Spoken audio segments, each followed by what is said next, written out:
انا حاولت اتعالج كتير من الهلع، من نوبات الهلع ومن التوتر والخوف الشديد والانكزايتي. كل العلاجات ما جابتش نتيجة. واحدة من الحاجات الضروري تخلي بالك منها، انت ليه مش بتخف من نوبات الهلع؟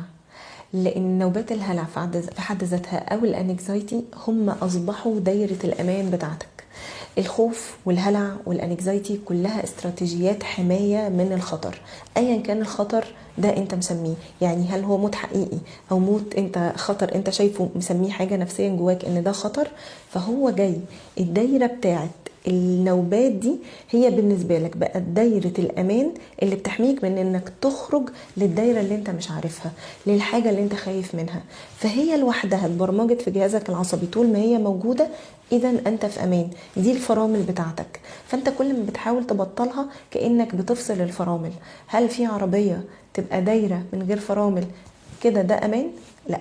فانت الانكزايتي ونوبات الهلع متبرمجه جواك على انها الفرامل بتاعتك، الحاجه اللي بتحميك انك تروح للخطر.